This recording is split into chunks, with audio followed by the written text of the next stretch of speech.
ذرا آپ کہہ لیں نازک مزاجی ہے طبیعت میں، تو شاہ صاحب تو ماشاءاللہ شعروں والی گفتگو کرتے ہیں، شعروں والا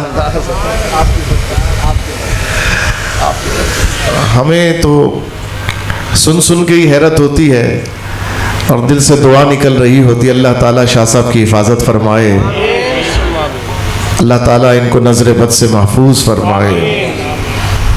اور آج ماشاءاللہ ان کے شہزادے نے جس خوبی کے ساتھ مختصر وقت میں انتہائی جامعیت کے ساتھ نہایت عمدہ کلمات، اور اس زبان میں جو زبان سرکار دو عالم صلی اللہ تعالی علیہ وسلم کی زبان مبارکہ ہے، اور جو زبان اہل جنت کی زبان ہے، جو زبان قرآن کی لغت ہے، اس لغت میں ماشاءاللہ نہایت عمدہ انداز سے مختصر سے وقت میں بہت اچھی گفتگو فرمائی۔ اللہ تعالیٰ مولانا سید محمد شعیب صاحب کو قبلہ شاہ صاحب کا دست و بازو بنائے، سچا جانشین بنائے، اور اسی طرح یہ ترغیب بھی ہے آپ سب کے لیے کہ اپنی اولاد کو اس طرح سے تعلیم دلوائیں، اپنی اولاد کو اس طرح سے دین سے وابستہ کریں، تو انشاءاللہ جس طرح باپ ختم نبوت کا پرچم لہرا رہا ہے، اولاد بھی انشاءاللہ ان کے بعد ختم نبوت کا پرچم لہراتی رہے گی انشاءاللہ جی انشاءاللہ۔ جو آپ کھلائیں گے وہی نکلے گا نا، جو دیں گے وہی آئے گا آپ کے پاس، جو کھیتی بوئیں گے وہی اگائیں گے، وہی کاٹیں گے۔ تو اس لیے اپنی اولاد کو آج حضور کی محبت کا جام پلائیے، حضور علیہ السلام کے اہل بیت کی محبت کا جام پلائیے، اپنی اولاد کو قرآن سے محبت سکھائیے۔ یہ خود نبی کریم علیہ السلام کا فرمان ہے، آپ ہی نے یہ ترتیب بیان کی، اپنی اولاد کو اپنے نبی کی محبت سکھاؤ، اپنی اولاد کو اپنے نبی کی آل سے محبت سکھاؤ، اور اپنی اولاد کو قرآن سے محبت سکھاؤ۔ عزیزان گرامی، میں آپ کے سامنے گزارشات کچھ ایسی ہیں گزارشات کے جو شروع کہاں سے کروں اور کہاں سے بیان آپ کو پیش کروں۔ آئیے تھوڑا سا تاریخ کے دریچوں سے کچھ برکت لیتے ہوئے کوشش کرتا ہوں کہ بات کو مختصر سے مختصر کرتے ہوئے، لیکن یہ بات اگر آپ توجہ سے سن لیں گے انشاءاللہ تعالی میرے جانے کے بعد آپ کو اس کی افادیت پتہ چلے گی۔ قبلہ شاہ صاحب نے فرمایا کہ ہم ختم نبوت کا کام کر رہے ہیں، تو سوال پیدا ہوتا ہے کہ کیا میں صرف ختم نبوت کا کام کر رہا ہوں، آپ نہیں کر رہے؟ یقیناً کر رہے ہیں، لیکن اب ختم نبوت کا کام کہتے کس کو ہیں؟ ختم نبوت کا اس دور میں کس طرح کام کرنے کی ضرورت ہے؟ ختم نبوت کے حوالے سے ہم آج بحیثیت قوم کن مقتضیات کی ہمیں ضرورت ہے، کیا ہمارے پاس تقاضے ہیں، ہمیں کس انداز سے کام کرنا چاہیے؟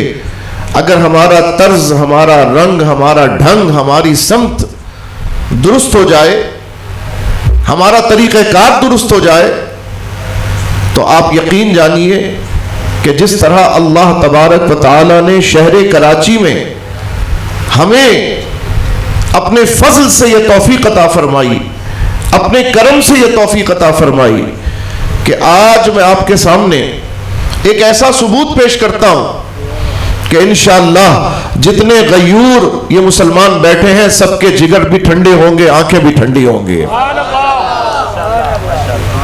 اور بات وہ ہے کہ دشمن بھی جس کی گواہی دے، بات تو وہ ہے نا کہ دشمن بھی اس کی گواہی دے۔ ہم نے یہ کام جب شروع کیا آج سے 3 سال پہلے، ویسے ایک بات بتاؤں میں آپ کو، اس دور میں ختم نبوت کا جو بھی کام کرے گا اور کر رہا ہے، میرا یقین ہے کہ اس کا اصل کریڈٹ علامہ خادم حسین رضوی کو جائے گا۔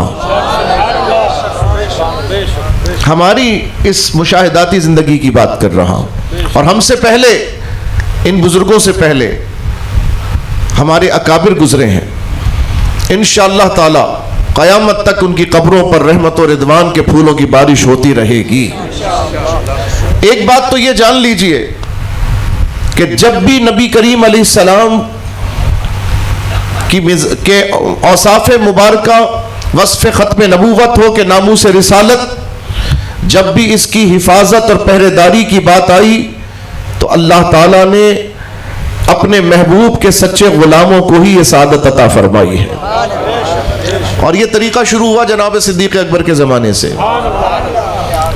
بلکہ اگر میں تاریخ کے دریچوں کو اور کھولوں تو علماء یہاں کثرت سے موجود ہیں، اور میری گفتگو زیادہ تر ممکن ہے علماء کو فائدہ دے۔ تاریخ کے اگر دریچوں کو میں کھولوں تو مجھے نظر آتا ہے کہ سب سے پہلے یہ سعادت خود دور مبارکہ جناب سید عالم صلی اللہ تعالی علیہ وسلم حضور علیہ السلام کا جو ظاہری حیات مبارکہ کا دور ہے، اسی دور میں حضور کے ختم نبوت کے تحفظ کی یوں سمجھئے کہ مہم اور تحریک جو ہے وہ شروع ہو چکی تھی۔ حضور کی ختم نبوت کے اوپر ڈاکہ ڈالنے کی کوشش بھی شروع ہو گئی، اور اسی دور میں حضور کی ختم نبوت کے تحفظ کی تحریک بھی شروع ہو گئی۔ اور اس تحریک کے سالار اول جنہیں کہا جائے، ان میں ایک نام ہے جو آج ہمارے ذہنوں میں بہت کم ہے، اور وہ نام ہے حضرت فیروز دہلوی رضی اللہ تعالی عنہ کا۔ یہ نام آپ نے بہت کم سنا ہوگا، آپ نے نام سنا ہوگا سارا مارکا مسیلمہ سے، لیکن میں آپ کو مسیلمہ سے بھی پہلے جس گستاخ کو، جس مدعی نبوت کو خود حضور علیہ السلام کے ظاہری حیات مبارکہ میں ہی واصل جہنم کیا گیا، اور وہ واصل جہنم کرنے کی سعادت جس صحابی کو نصیب ہوئی وہ صحابی جناب حضرت فیروز دہلوی رضی اللہ تعالی عنہ ہیں۔ اور میری تحقیق کے مطابق، میرے مطالعے کے مطابق، یہ علماء موجود ہیں، یہ آپ کو بتا سکیں گے، اور میری بھی اصلاح اگر ضرورت ہوگی تو کریں گے، کہ حضور علیہ السلام کے وصال میں چند گھنٹے یا ایک دن باقی ہے۔ حضور کے وصال میں چند گھنٹے یا ایک دن باقی ہے، اور نقاہت کی کثرت ہے نبی کریم علیہ السلام پر۔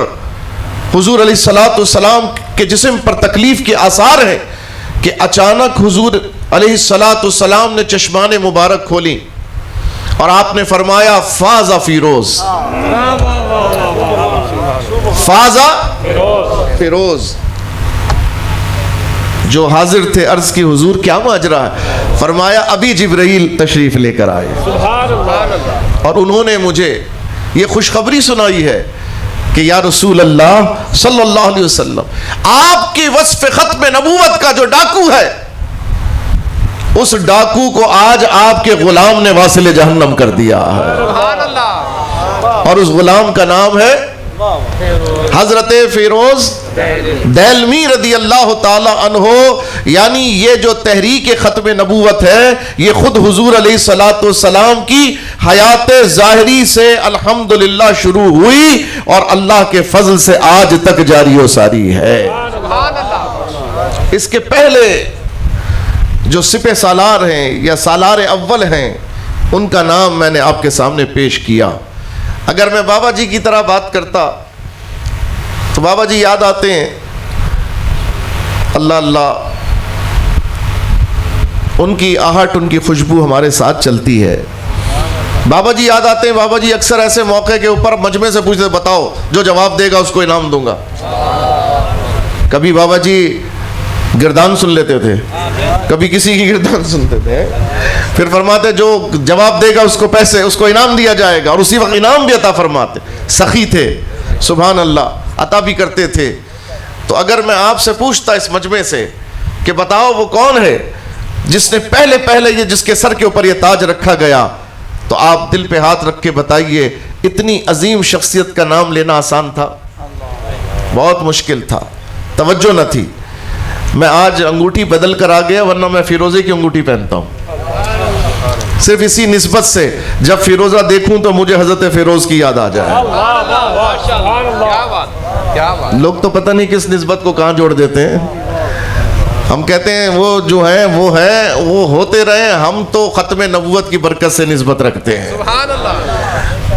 اچھا جی, وہ سفر شروع ہوا حضرت فیروز سے رضی اللہ تعالی عنہ, اور اس کے بعد آپ جانتے ہیں کہ یہ سفر آگے بڑھا.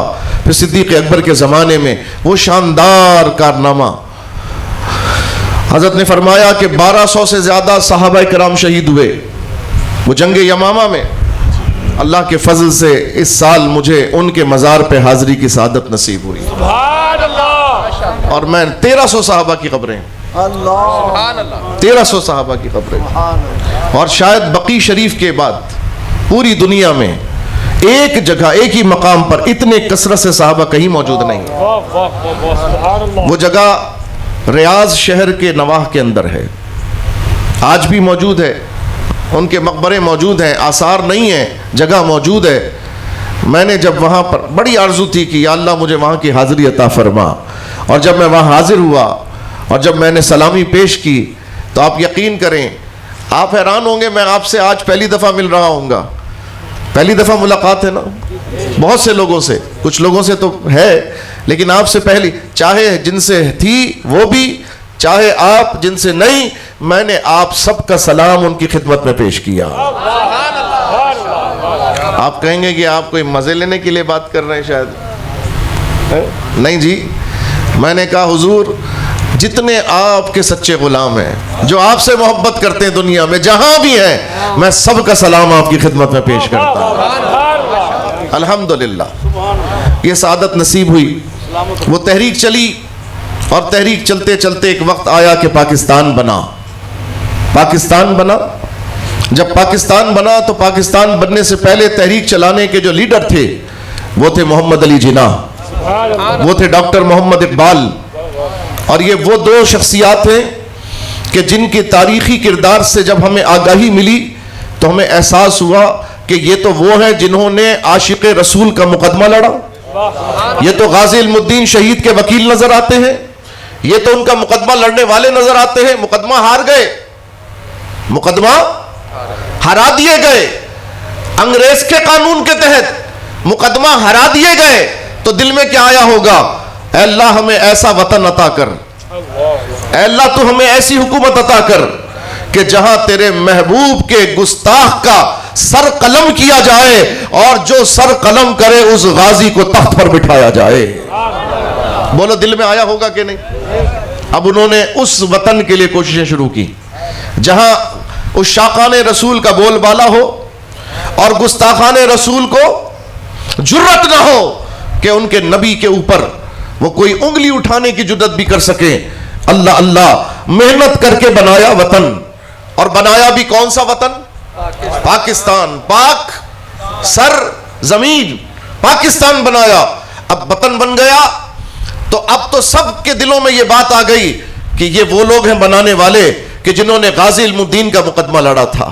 اب اگر ممکن مثال کے طور پر محمد علی جناح کے سامنے غازی ممتاز قادری یہی کام کر دیتے, مجھے بتاؤ محمد علی جناح کس کا مقدمہ لڑتے ہیں, کس کے ساتھ کھڑے ہوتے؟ اقبال کہاں کھڑے ہوتے؟ ممتاز قادری کے ساتھ کھڑے ہوتے. سبحان اللہ, کیونکہ انہوں نے یہ وطن غازی علم الدین کا مقدمہ بظاہر ہرا دینے کے بعد اس نیت سے یہ وطن حاصل کیا کہ یہاں عاشقان رسول کا بول بالا ہو, یہاں کسی کو نبی کی شان میں گستاخی کی جرت ہی نہ ہو. ارے جرت جب نہیں ہوگی اس شاقان کی حکومت ہوگی. سبحان اللہ, یہ سوچ کے وطن حاصل کیا. مگر میں آپ کو بڑے دکھ سے بتاتا ہوں, یہ باتیں یاد رکھنا میری, بہت وثوق سے کر رہا ہوں, ذمہ داری سے کر رہا ہوں, سب کا حوالہ دینے کا پابند ہوں. کسی کو چاہیے میں دوں گا آپ کو حوالہ. عزیزان گرامی, پاکستان بن گیا, پاکستان بنا, لیکن آپ کو سن کر آج بھی آپ جانتے ہیں کہ اس ملک میں حکومت کس کی ہے. دیکھنے والے کون ہیں, کرنے والے سب جانتے ہیں نا. آگے کون ہے, ان کے پشت پر کون ہے, سب جانتے ہیں نا. پاکستان کے وزیر اعظم کا نام شاید پتا ہو یا نہ پتا ہو, مگر پاکستان کے